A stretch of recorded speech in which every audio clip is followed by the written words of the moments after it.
Hey, and welcome to the Short Stuff. Josh, Chuck, Jerry, not Dave, but Dave still anyway, Short Stuff. That's right. Another banger of a job by you.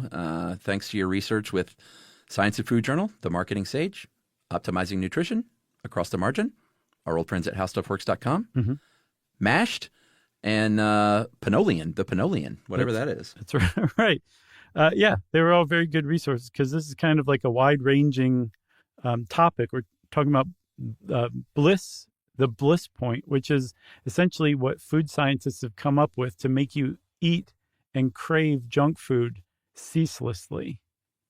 Yeah, you have a pretty startling stat here out of the gate. The average American consumed, and this was a few years ago in 2022, 126.4 grams of sugar a day, which is 101 pounds or 46 kilos of sugar per American per year. Some people say it's like up to 150, which is a ton of sugar. In 1915, that number was about 17 and a half pounds. And processed foods were developed in that time span, and that's literally to blame. Yeah, for sure. And that's added sugar. That's not like the sugar from fruit. It's the sugar that you could like put into a package and sell at the store. That's the sugar that they're counting right there. Yeah. And there's a guy named Michael Moss. He wrote a book that you probably have heard of called Salt, Sugar, and Fat. Came out, I don't know, within the last decade or so. But he talks about a market researcher named Howard Moskowitz. And Moskowitz basically gave us the food industry as we understand it today. And I looked up and down to see if he expressed any remorse at the end of his life, and he doesn't seem to have been anything but proud of his work. But the reason he revolutionized the food industry is that in the 70s, he identified the idea of bliss points. Like, it was almost a discovery as more than an invention. And that is the perfect balance between fat, sugar, and salt in any given food product. It's not the same for every food product. It's specific to each individual Dorito or Cheeto or whatever. And if you do it right, people are just going to eat those things constantly, and they're not going to stop. They're going to have trouble stopping, in fact. Yeah, he was what's known as a psychophysicist, and they are people who look at the relationship between a stimulus and your brain's response to it. Mm-hmm. And in this case, we're talking about taste as far as the stimulus, and then as far as our brain's response, it's like, I want to eat all of that I can. Right. And he was eventually became known as like a really pretty brilliant market researcher who would pump out these really detailed reports on consumers consuming. Right. Yeah. And some of these could be like over 100 pages long, like really drill down to like kind of weird levels of specificity and granularity. Yeah. And he would discover a bliss point of something. And I think he's really well known for helping Prego, the saucier, come up with their chunky variety. And he introduced 32 different mustards and 17 different olive oils and a lot of other products to the market. Yeah. And again, by just doing this exhaustive market research and interviews and focus groups and testing to just figure out what people wanted and then figure out how to make it so that the most people would buy it because it had maximal palatability. Yeah, and we have bliss points for everything, basically. They're different for different macronutrients. Bliss points for junk food are just heavily engineered to do that. But there are natural bliss points, like protein satisfies people pretty quickly. So I think Marty Kindall says on the Optimizing Nutrition blog, I had a pretty funny mistake that we beat out, that if a food has a protein content of just 14%, that's going to make you feel satisfied. And that's why a lot of high-protein diets are recommended, because you're just probably not going to eat as much because you can feel fuller and become satisfied more quickly. Yeah, and also that's why you rarely find protein in junk food. Yeah, exactly. They don't want you to feel satisfied. They don't want you to feel satiated. They just want that bliss point such that your brain's just like, keep going, keep going. And the reason why salt, fat, and sugar are focused on is because those three combined basically set off all of our taste buds, right? Yeah.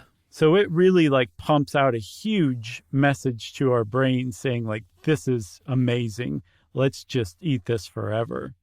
And like you said, everything kind of has a bliss point. And also most foods or a lot of foods have these same three ingredients naturally. But again, these foods aren't really engineered to keep us going, to maximize the bliss point. They just kind of have a natural version in it. Like an apple tastes good because it has its own bliss point, but it's not so highly engineered that you don't just keep eating apple after apple. Yeah, that would make you sick in your belly. Yes, because they're high in fiber. They're good for that. Yeah. Should we take a break? Yeah, we should.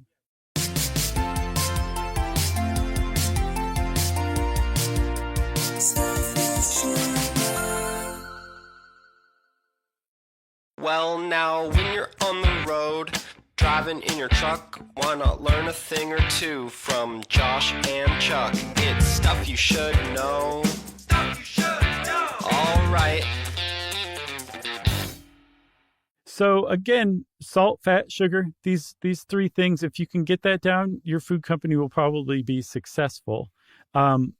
If you can figure out how to just kind of put them together just right. And they serve other purposes too, like salt masks the taste of other ingredients pretty well. Yeah.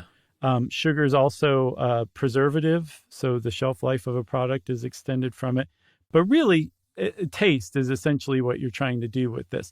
But it goes to show you just how not precarious, what a juggling act it is. Yeah. To come to the bliss point, so it's maximally palatable, but also there's enough sugar in there to keep your, stovetop stuffing from turning bad on the shelf if you don't move them fast enough. Yeah, I mean, this is one of those. It's kind of disappointing to learn how they're not like, hey, let's make something that people really like and that tastes awesome. Mm-hmm. They're like, let's make something that they will eat and eat and eat. Mm-hmm. I don't know why I just became German. That's the problem with 20th century business mindset that's still around today. Is hook your audience and you'll have profits for your shareholders constantly. Yeah, from Doritos to social media. Yeah, it sucks. So we don't know, you can't get a recipe for Dorito, like an actual recipe. Right. But that optimizing nutrition blog that you found, they looked at hundreds of thousands of food logs and came up with some pretty good guesses on sort of a prime bliss point ratio, I guess. Yeah. Wherein sugar makes up or should make up about 23.5% of the calories, salt about 2.9 grams per 2,000 calories, and fat about 24% of the food's calories. And again, this is not like the construction of a good diet. This is if you're looking to maximize that bliss point. Exactly. Yeah, it's not a good diet. Right. So there's other things that come into play that food scientists have figured out along the way. Do you remember the chewy granola bar revolution of the early 90s? Yeah, sure. Those are good. Chewy mouthfeel was basically investigated, and they figured out how to maximize that. And then also crunchy, you can't really sneeze at that. But the biggest invention or the biggest discovery, aside from bliss point, as far as food science goes, is vanishing caloric density, which is really important for junk food. Yeah, this is incredible. This is the idea that something that you put in your mouth to eat that has that sort of melts in your mouth quality, your brain doesn't register that you are eating calories. So that's when, like, popcorn is one of them. That's why you can sit down and eat a giant tub of popcorn at the movies. Yep. Because it kind of has that melt in your mouth feel, and your brain's not saying, like, maybe you should put this down because you're eating a lot of calories. It doesn't signal your brain in that way. And a little fact that I learned from your research that hits home to my family was that they have found that Cheetos, Michael Moss said that is the perfect snack for as far as bliss point goes, as far as the crunchy mouthfeel, the flavor ratio, and most importantly, that vanishing caloric density. And my friend, my wife, Emily, has a Cheeto problem. Such really? That we don't keep Cheetos in the house. She's like, I can't stop eating them when they're in the house. I know how she feels. I've got some products like that. That I don't keep in the house. You can't. I do have to say, though, that it's gotten easier and easier with just how ridiculous the prices are for chips these days. Yeah, chips are pricey. It's insane, Chuck. Like a bag of Ruffles, printed on the bag is $7.50 for half of a bag of Ruffles potato chips now. That is insane. The only good part of it is hopefully more and more people are like, I'm not eating chips anymore. This is dumb. Yeah, I mean, we don't eat a lot of that stuff. When we'll go to the lake for the weekends with like kids and stuff, we'll get like chips and dip, and that's always fun. I do have a French onion sun chip problem. Yeah. Oh man, I love those so much. The mouthfeel of those turned me off, actually. Oh, I love it, and they also they're one of those sort of evils that make you think you're eating sort of a healthy, like a multigrain thing, right. And it's like I don't think those are any healthier than a fried potato chip. Right. Well, here, take my hand and help me off of my soapbox because I have a follow-up question about Emily's Cheeto problem. All right, let's hear it. Does she like the original Cheetos, the straight-ahead version, or is she more like a fiery, hot version kind of Cheeto lover? No, she's a standard Cheeto, and to be specific, not a cheese puff either, Right. like a real Cheeto, like a Fred Flintstone Club Cheeto. But it's funny that she accidentally got some of those Flamin' Hots, and Ruby was like, I want to try those. And we were like, no, those are way too hot. You can't eat those. And she was like, no, I can handle it. And she ate it, and it was one of those things where you can see like her eyes starting to water, and she was like, these are really good. I like these. She played it off? Oh, yeah. She's like, I want to take those to school. And then we later found she was trading them. I'm sure. Yeah. She's like, here, try one of these. You'll love it. Exactly.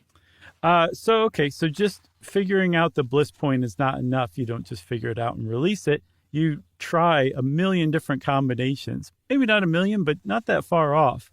And you test it with people. That's how you fine-tune everything and get it just right so that you find that bliss point that's going to help you sell as much.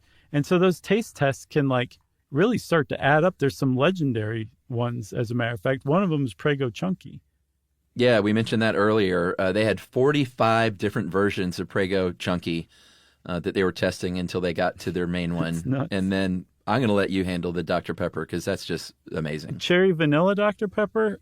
They went through 61 different versions and 4,000 different taste tests. Wow. Before they finally released it. And it's not bad. I've never tried it. I mean, I'm not a Dr. Pepper guy. It's such a specific, I don't like hate it, but it's just not one I go to. I'm not either, but that's, or wait, maybe it's the cream soda Dr. Pepper that's not bad. I don't really drink it either, but I tried one once and I was like, that's actually pretty good. Yeah. What about Oreos, Chuck? Because one of the things they've become known for in the last few years is releasing just nutso flavors all the time. Yeah, and this is probably the Gen X in me coming out, but I love I do love a standard Oreo, but to me they hit peak Oreo with the double stuff standard. Oh, really? You don't like lemon? No, I mean, wow. I'm not into lemony desserts. I see. Yeah, you probably wouldn't like lemon Oreos then. I think they're very good.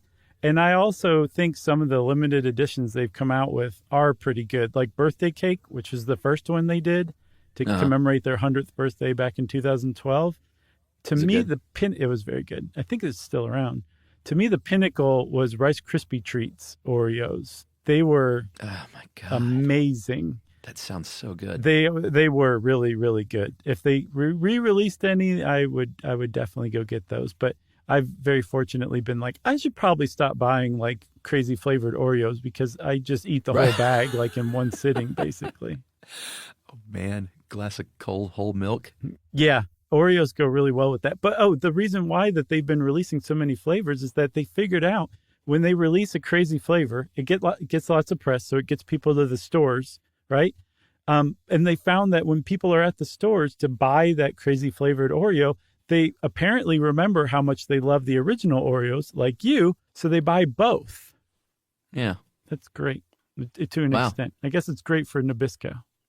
Yeah, I bet that was a finding, too, where they were like, oh, my God, look what's happening. Yeah. Chuck went to get a Lady Gaga Oreo, and he got the double stuff as well. I know, that's so weird. That was one of the flavors. And I guess before we sign off, Chuck, I think we should remind everybody, as we have many times, Oreo is the knockoff. Hydrox was the original. That's right. Everybody's short stuff is out. Stuff You Should Know is a production of iHeartRadio. For more podcasts from iHeartRadio, visit the iHeartRadio app, Apple Podcasts, or wherever you listen to your favorite shows.